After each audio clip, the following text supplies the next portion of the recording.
Hola a todas y todos, soy Uparera y en este video les hablaré sobre Roronoa Zoro de One Piece.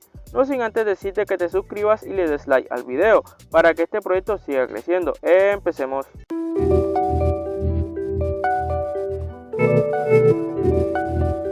Zoro es el personaje por excelencia que se le viene a la mente a cualquier persona fanática de One Piece y de los mejores Mugiwara se habla. ¿Por qué? Por todo lo hecho durante la historia. El enfoque que tuvo Zoro en la trama fue muy bueno, siendo el reflejo del orden en la banda de los sombreros de paja. Sus intervenciones eran más que buenas, debido a que la misma serie daba a entender que Roronoa Zoro era esa voz de cordura que a veces se necesitaba en la obra, razón por la cual los mejores momentos que protagonizó el personaje están cargados de mucho peso, debido a que la mera presencia del espadachín de 3 espadas significaba un status quo para todo, y esto sí que era entretenido de ver en su momento, ya que esos pequeños destellos mostrados por el personaje nos daba a nosotros como espectadores la idea de que Zoro era uno de los mejores personajes de la serie de One Piece, donde no solo se trataba de un simple personaje que ayudaría al prota a cumplir su sueño, sino que este iba a tener un papel mucho más crucial para la historia a futuro. Vuelvo y digo, esto era lo que daba a entender el personaje de Zoro con todas sus intervenciones, pero con lo que nadie contaba es que todos esos grandes momentos protagonizados por el espadachín de los sombreros de paja iban a ser tan fugaces y efímeros. ¿En qué sentido? En que lo que una vez fue contado al final de cuentas no iba a servir de nada, ya que la presencia y el porte que alguna vez tuvo el personaje se fumó de un momento a otro, todo gracias a que al querido y odiado por otros Taiski. Esa pausa de 2 años que tuvieron los sombreros de paja para entrenar y fortalecer sus habilidades. Obviamente el Taiski que tuvo la serie de One Piece iba a significar cambios en la historia, pero estamos hablando de One Piece, en donde si se habla de cambio todos sabemos que serán cosas positivas, debido a que la historia creada por Eiichiro Oda nos tiene acostumbrados a grandes elementos. Por este motivo, todos pensamos en su momento que el Taiski de la serie no iba a significar nada malo, pero lo que nadie nunca imaginó fue que los pequeños cambios que empleó Oda post-Taiski iban a ser tan cruciales, empezando por el actual de los personajes principales de la historia, los Mugiwara. En este caso hubieron varias alteraciones, como por ejemplo el protagonismo de cada sombrero de paja, donde los que antes no aparecían esta vez lo iban a hacer de gran manera, y los que antes se robaban la pantalla esta vez no iban a tener ningún protagonismo, siendo este el caso de Roronoa Zoro. Así es, Zoro después de Taiski tuvo un increíble bajón de calidad, que ni siquiera el más hater de la serie de One Piece pudo imaginar. Esto fue algo que nunca nadie esperó. Si por favor, estamos hablando de un personaje que durante la primera mitad de la obra se robó el show con sus increíbles momentos. Todos pensarían que esto iba a seguir igual después de Taiski, pero para sorpresa de todos no fue así, teniendo a Zoro como un personaje más. Zoro después de Taiski se limitó solo a actuar mínimamente sin algo a resaltar. A veces daba la sensación de que solo aparecía en escena, porque era necesario mostrar a cada sombrero de paja en acción, nada más. Es que es increíble. Por momentos la misma historia de One Piece daba la sensación de que no era necesaria la presencia de Zoro en X o Y arco. El olvido que sufrió este personaje fue de locos, empezando con la saga de la isla Gyojin. Ok, todos los Mugiwara se lucieron, está bien, pero no era lo esperado. Punhazard, más de lo mismo. Dressrosa, yo creo que no.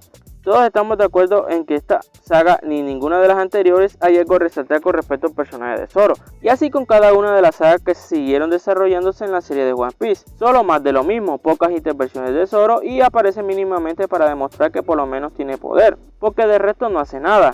Creo que esto es algo que nadie puede negar, la debacle del personaje de Zoro no tiene justificación, volviéndose un personaje más para la historia de One Piece, hasta parece que nunca tuvo esos grandes momentos en el pasado, como si se tratase de 2 Zoros distintos. Actualmente no queda nada de esa figura de orden y coherencia que alguna vez tuvo el personaje, pero nada es nada, siendo este uno de los grandes errores que ha tenido One Piece a lo largo de los años, el actuar de un personaje tan importante como lo es Zoro. Y puede que pienses, bueno, es normal que esto haya pasado, al fin y al cabo son personajes y estos cambian con el tiempo, pero por favor, estamos hablando de Zoro, un personaje que se nos presentó grandemente durante toda la primera mitad de la historia de One Piece.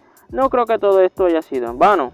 Algún motivo tendría que tener el personaje para actuar de esta manera, motivo por el cual se pensó en su momento que después de Taiski esto iba a seguir igual, teniendo a Roronoa Zoro protagonizando grandes momentos. Pero al final todos sabemos cómo acabó todo esto. A día de hoy todavía no entiendo por qué Oda tomó este enfoque con respecto al personaje de Zoro. Por más que intento, no logro entender nada, solo rebajó al personaje a aparecer mínimamente con uno que otro momento destacable y ya. Porque de resto parece más un personaje de relleno que otra cosa, y duele decirlo, pero es así. Hay que aceptar que ya no queda nada de aquel Zoro que destacaba por tener grandes etapas en cada uno de los arcos y sagas del pasado. Esto es una realidad por la que nadie puede debatir. que sí que se puede debatir y todo el cuento, pero en el fondo todos sabemos la verdad. Zoro no es el mismo de antes. Por eso de mi pensamiento de que el personaje de Zoro era mejor antes de Tainsky, siendo una gran verdad que a día de hoy sostengo, ya que el Zoro de antes de Tainsky fue uno de los mejores personajes en la historia. Incluso me atrevo a decir que fue el personaje en general que tuvo mejor desarrollo.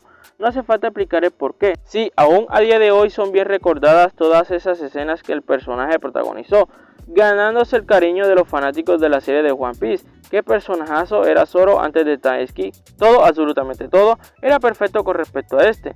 Él no caminaba sino que flotaba, con esa aura que cargaba, personaje que era sinónimo de orden y pensamiento dentro de la banda de los sombreros de paja.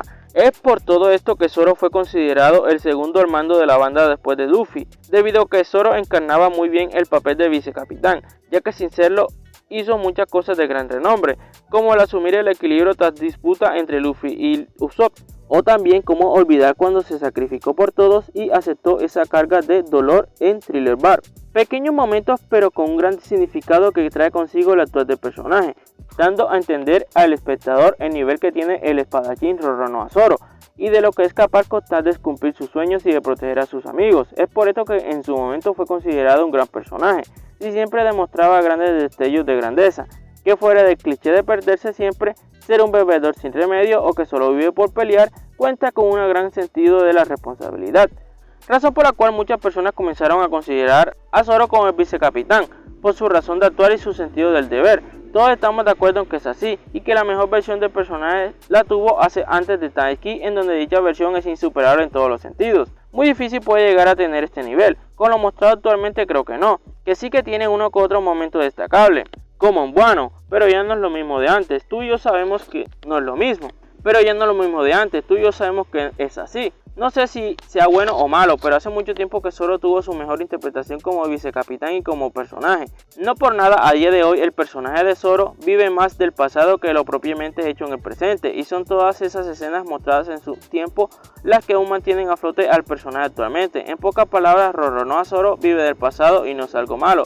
Pero creo que ya se hace necesario mostrar por lo menos una pizca del Zoro del pasado. No hace nada malo, es volver a mostrar el buen nivel que tuvo el personaje, porque ya estuvo bueno de ver actuar a Zoro mínimamente en cada arco y saga, donde lo único que hace todo este panorama es alimentar la idea de que el personaje fue muchísimo mejor antes de Tainsky, y es gracias a todo esto que el personaje sigue siendo querido por todos. En fin, volviendo al tema principal sobre si Zoro es o no mejor antes de Tainsky, mi respuesta sigue siendo un sí rotundo. Creo que no hay muchos argumentos que digan lo contrario a esta afirmación, siendo una realidad con la cual cuenta la historia de One Piece actualmente, en donde lo único que hace con todo lo mostrado es dar por hecho que el momento de Zoro fue hace mucho tiempo y que sus interacciones y escenas en pantalla ya expiraron, a no ser que Eiichiro Oda, autor de la serie, tenga algo planeado. En lo personal aún tengo la esperanza, aunque después de más de 500 capítulos después de Tainsky sin ver algo rescatar el personaje, no sé hasta dónde me lleva esa esperanza. Por eso de mis dos ideas, o espero la resurrección del personaje o doy por hecho que la mejor versión de Zoro no volverá nunca más, para apreciar con cariño al Zoro de la primera mitad de la serie. En conclusión, Zoro mejor antes de Tainsky, siendo esto un hecho irrefutable, sin alguna opinión en contra, en donde para bien o para mal ya Roronoa Zoro dio lo que tenía que dar, y solo está para acompañar a Luffy a cumplir su sueño, con el título de vicecapitán, aunque esto no les guste o le agrade para nada a los fans de Sanji. Pero bueno, es obvio que esto no es la verdad absoluta, solo es la sensación que da hoy por hoy el personaje de Zoro con todas sus acciones. No niego que en un futuro a Eiichiro Oda se le ilumine la mente y crea que ya por fin es conveniente darle protagonismo a Zoro y todo esto cambie, pero mientras el panorama siga siendo el mismo, la misma historia le dará la razón al concepto de que Zoro es muchísimo mejor antes de Tainsky, siendo este uno de los pocos errores con el que cuenta la historia de One Piece. Además de que también creo que se le salió bastante de las manos al autor, porque después de tantos capítulos de Tainsky sin algo resaltar de Zoro, eso sí que es muy grave, en donde lo único a lo que se ha dedicado es pelear mínimamente y aparecer en pantalla para dar la impresión de que está haciendo algo importante, muy diferente al pasado, donde el tipo era un badass en todo el sentido de la palabra, tiempo en el cual tenía buenas intervenciones y grandes momentos, que quedaron inmortalizados en la mente para siempre de cada una de las personas que vieron la serie de One Piece. Muchas gracias por vernos, bien suscríbete para más contenido, chao chao.